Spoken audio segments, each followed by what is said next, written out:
Welcome to part 2 of our Ripple Water shader tutorial. In the previous part we have applied a shader to our mesh and we create a circular ripple water effect. If you've missed that part, then you can click on part 1 to view it again. And this is the result of our first part. Now we are getting into some more advanced stuff, because we are going to create that objects can hit the plane, and there we can instantiate different ripple water effects. But before we're going to do that, let's switch over to textured view, and we're getting into our shader. So here's where we left off, and in our properties we are going to apply color to the shader so we can give it a nice little color. So let's type in color, and I'll give it a name of color, and it is a color is, and here we can give in its values, and it's a float 4 or half 4, so I'll put this to 1111. And also in our subshader we have to declare what this is, so we can use it, and we'll say here half 4, because it's has 4 variables, and we'll say it's color. And then in our surface shader we have to set o.Albedo to use the color variable .rgb. So now if you save the script and head back over to Unity, then it'll be applied with a color. So you can change the color of the mesh. So I'll put this to something like red, or let's make it blue because it's water anyway. There. Now if I'll play, you will notice something. You can see that it's moving, and if I click on it, then you see that the vertexes are all moving around, but if I deselect it, you don't see any ripples here. Now why is that? That is because we only offset the vertices and not the normal of the vertices.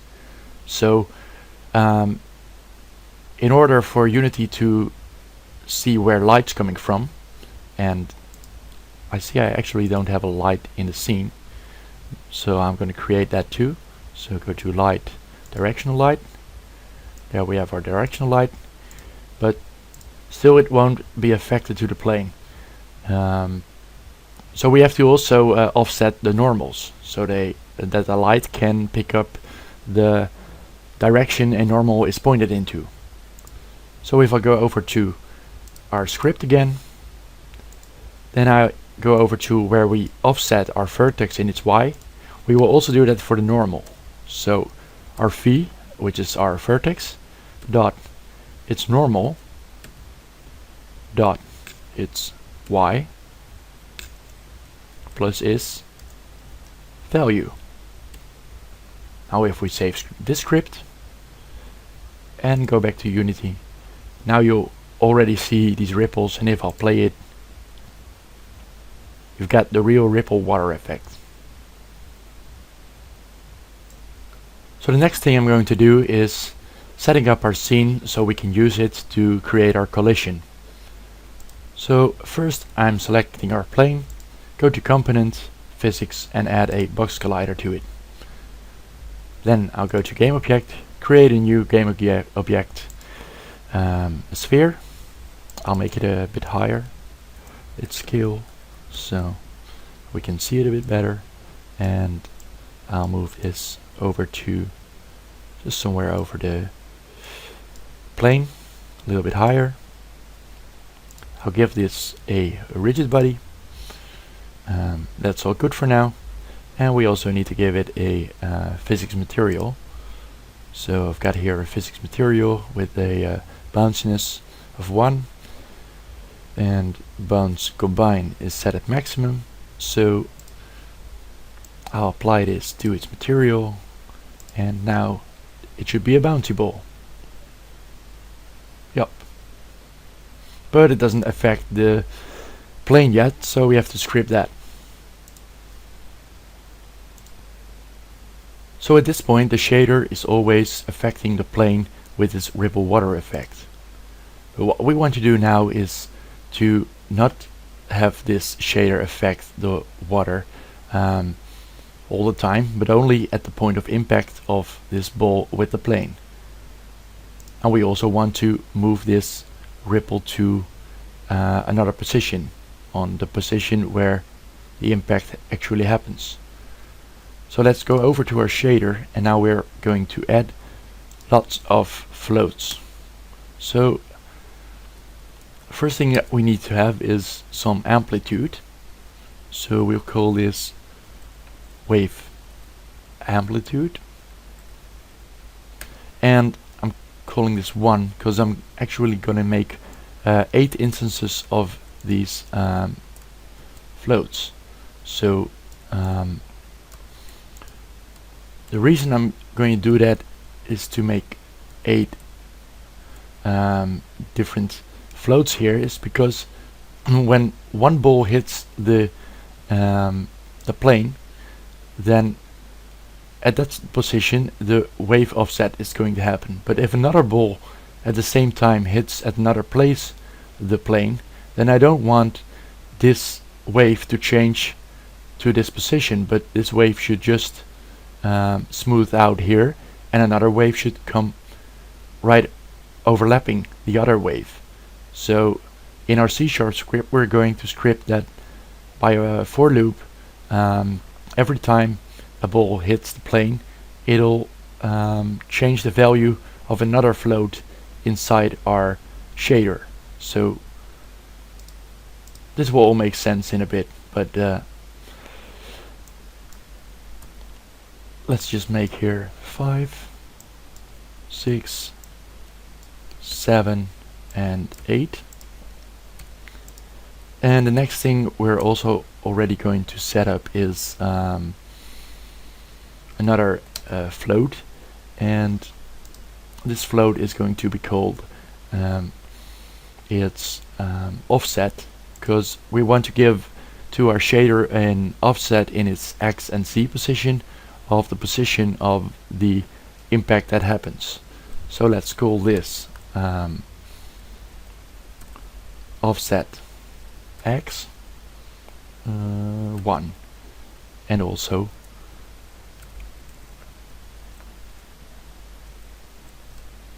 offset Z1.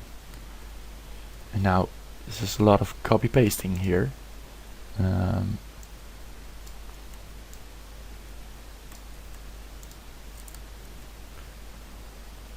So we'll make this 2, 2,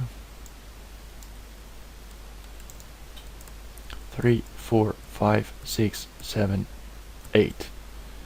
So we've got here 2. Let's make this 3.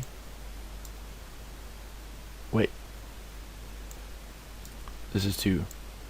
This is 3, 3, 4, 4, 5, 5, 6, 6, 7, 7, and we've got our 8 here. Semicolon, and we'll close that. Save it. So now we will use these offset variables into our value that we've declared here. And let me change this a little bit around to put our frequency behind speed. And then we've got here our offset, but we also need to declare these offsets of X and Z position, because that's the position that our collider hits the object. So we will add here a new plus, and we'll say v.vertex.x v.vertex.x times offset x1, and we'll say here plus, and let me copy this,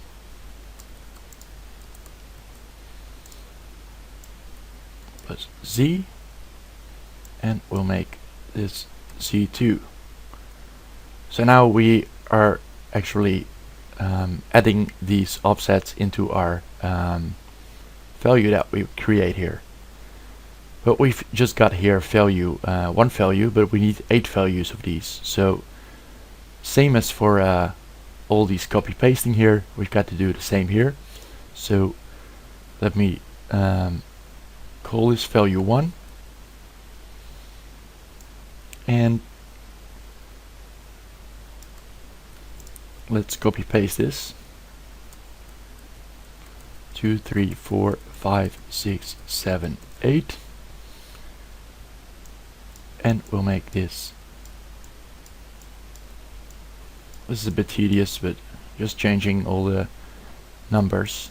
So we've got here number 1, this is number 2, 3, 4, 5, 6, 7, and 8, and same goes for this one here. 6, 7, 8. So now we've got 8 values that we declare here with all their own different offsets. Now here we declare the value, so we've got to do the same here. So I'll say here value, this is value 1, say also value 1, and we've got here the wave amplitude, and what this does is at the point of collision we want the magnitude that the collider hits the object is going to be the wave amplitude, and so if the wave amplitude is 0, if it doesn't hit anything, then this value will be 0 and there won't be any offset. But if it's above 0, then you will see a ripple effect. But also every frame the this value is above 0, then by our C# script we will decrease it back to 0. So I'll multiply this by, we can just copy this, by wave amplitude, and do the same for the normal. Now we just got it for 1, and we can copy paste this too. At a later state we will use these for some more calculation, but for now I will just copy them. So this is 2, 3, 2, 2, 3, 3, 4, 4, 5, 5, 6, 6, 7, 7. We need one more. 8, 8, and same goes for here. 2, 2, 3, 3, 4.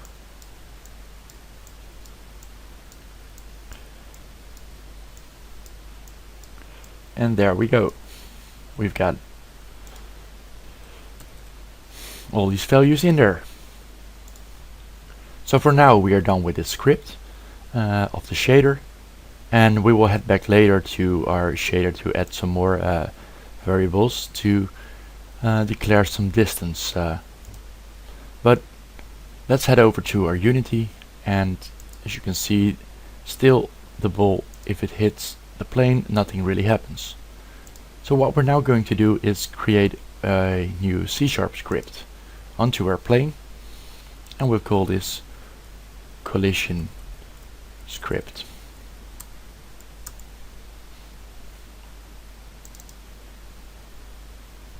Start it up. Here we've got our C# script, and the first thing we are going to do in our C# script is start an on collision enter. So we'll type on collision enter collision call, and I'm now just going to use an on collision enter, but you could also make it a on trigger enter, and then balls could fall through the plane and it will be like a real splash that something falls into the water. But for the example, it's easier to make the balls bounce so you can see a repeated process of the waves happening. So in this on collision enter, I'm going to set a new statement of if the call dot its rigid body. If it has a rigid body, then it'll affect this script.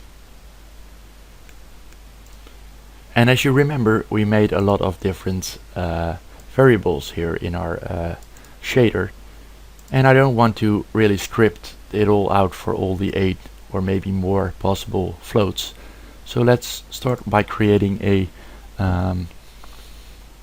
public int, or by making a private int, by the way, and I call this wave number, so I can add to this number in our script every time to talk about all the different floats that we want to adjust. So I'll say here, if it hits something, then I want the wave number to be plus plus, so add 1 to the wave number. And also if wave number is 9, because we've got 8 different values set, so if it is 9, then it should be 1, so wave number is 1. So on this on collision enter, we also want to make 2 floats of its x position and its z position of the object that collides. So we have to put this into a temporary float, so we can then assign these floats to the shader. So let me make some more. I'll make it public so we can see what is happening. So public float distance x and distance z, and we also need to make a float array of its wave amplitude, and then we'll set that amplitude to the shader every time that this amplitude has been changed, because we can't really change any numbers into a shader because a shader is fixed.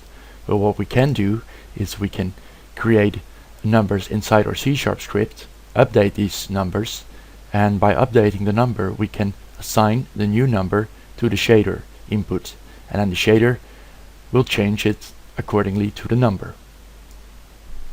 So what we're doing is we're looping through an array of 8 numbers, and at the point that the collision happens, then the number of the wave amplitude is going to be changed to a higher number based on how fast the ball hits the plane window, a plane object. So what we want to do, if it had looped already through all the 8 numbers and the amplitude isn't 0, then we want to reset the wave amplitude of this wave number to 0. So what I'm typing in here is this wave amplitude that I just created, wave amplitude, and the number of that wave amplitude. I'm going to use our wave number for that, but you have to remember that a array starts at 0 and not at 1. So if this is starting at 1, this will give an error. So I'll say wave number minus 1.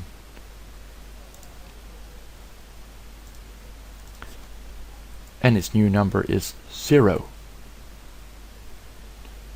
And after that, we want to set the distance x and its distance c. So the way we are going to do that is type in distance x, and it is well, we have the position of our own objects. So this dot transform dot its position dot x, that's of the water plane. Now we've got is minus the collision dot game object dot its transform dot position dot x. So now we've got the distance in real space of the object that hits the plane in its x position, and we also want to do that for its c.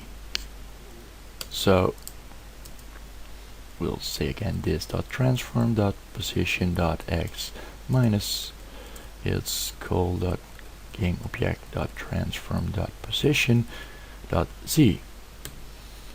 So now the distance has been set to this number just temporarily, because if another ball would hit the plane, then the number will change again to the new position of the new collision. Now we want to send these numbers to our shader, and the way we can do that is we can talk to the renderer of our object that has the shader. So we'll say renderer dot material dot, and now we can change a lot of things in the material of the shader, and we can do a set float, get float, set. We can set a lot of stuff. We can set a color, a float, an int, texture, a vector. But because we have floats, we have to say set float. Now in here you can see the name ID and the value. So the name ID of our float that we want to set is, if we head over to our shader, we've got here our offset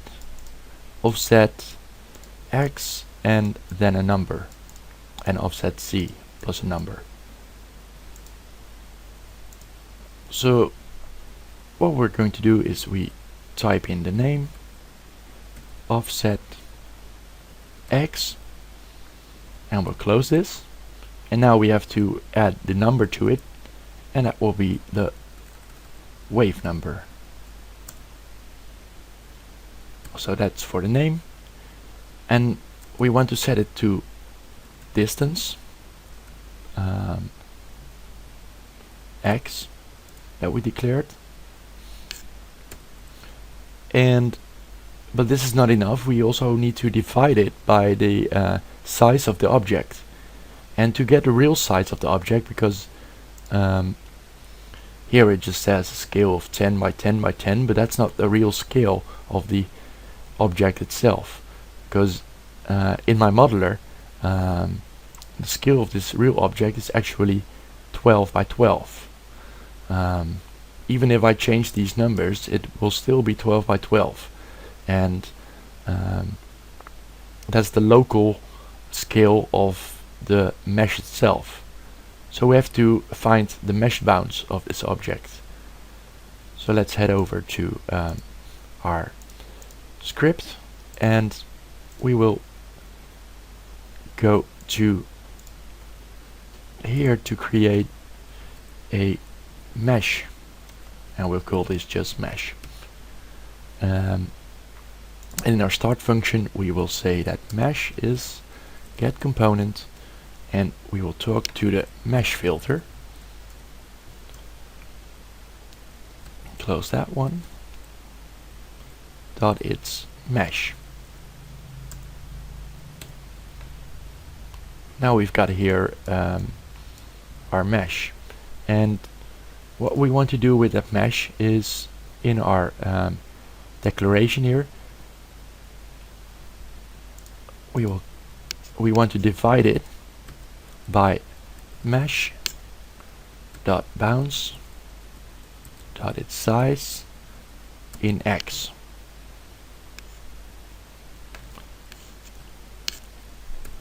Now we will do the same for our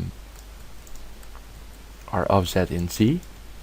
So change this distance z, and here also.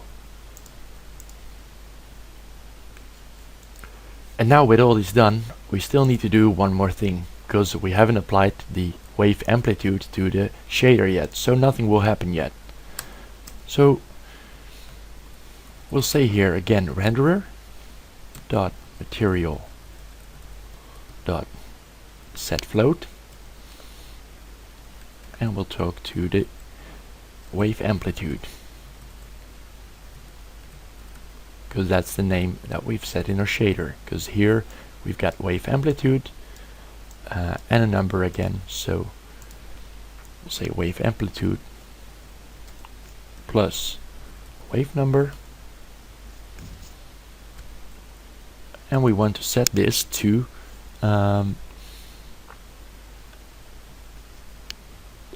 the rigid body, the magnitude that the ball hits the plane. So if it hits it really slowly and I want to have a small wave, but if it hits it really hard, the wave should be a bit bigger for a bit more realism.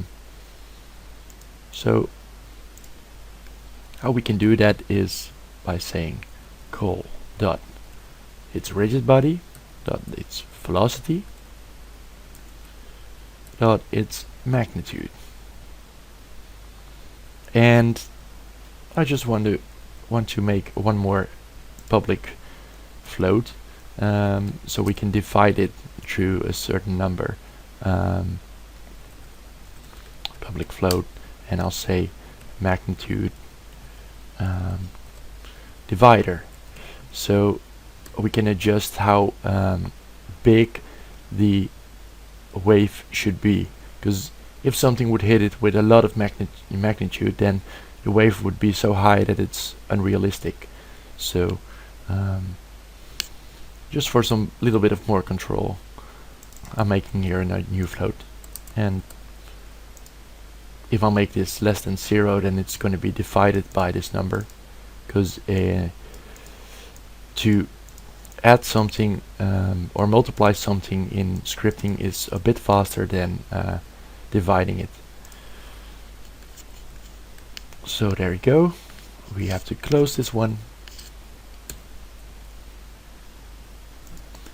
And the only thing that's not working yet is that we want to decrease the amplitude of the wave over a certain time. Well, it has been set to a high number here because there was an impact, but now we want to decrease the number and keep setting it to its new number. So we go to our update, and in our update we're going to start a for loop. So for int I is 0, I should be less than 8, and I plus plus.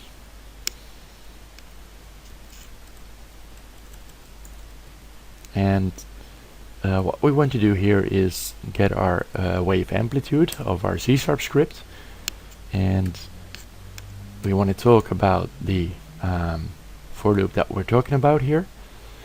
So we get the I in there, and we say we're going to set this to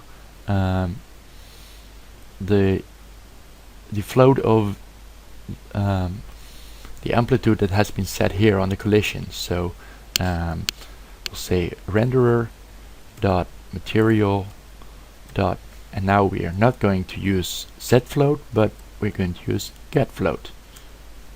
Get float, getting our wave amplitude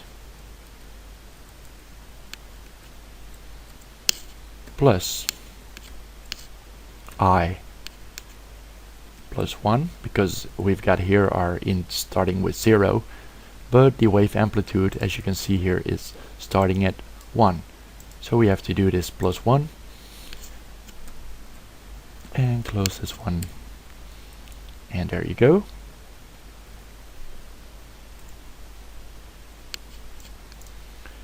And we'll start a new if statement. So if our wave amplitude, not our wave number, Sometimes he has a mind of his own. Wave amplitude, and if it's higher than 0, then we want something to happen. And let me immediately start another if statement, if wave amplitude. And again he does it again. Okay, I'll type it out. Wave amplitude is lower than 0. Well, let's say 0.05. Then we want to reset it to 0, so I'll say renderer dot material dot its set float. It's going to be wave amplitude plus I plus 1, and we're going to set it to 0. Now inside this if statement we just have to say that our renderer dot material dot set float is going to be set to, well, this is about the wave amplitude. Oh, I'm tired of typing here. Wave amplitude and plus also I plus 1, which is going to set to our wave amplitude of our C# script that we've got here, which is also the number I, and we're going to multiply this by 0.98, so it's divided by 2% every time. So over time this number will decrease of its value, and don't forget to call it a float in C# because it's different from CG shaders. So now every time the wave amplitude is above 0, it will decrease its number, and it will set its number to the new number that has it became, because 2% is going off the number, until it's really small, and then it's going to be set to 0. Now I've made a few minor mistakes, because here at distance C this should be a Z, and also we need to multiply this by 2.5, and let's do that here too. And now we've got our shader for as far as we got. We save it and let's see what this does. So we've got a sphere here, we've got our script here. Make sure you type in 8 here, so it creates 8 different elements. Our magnitude divider is going to be set at 0.1, and let me start this up.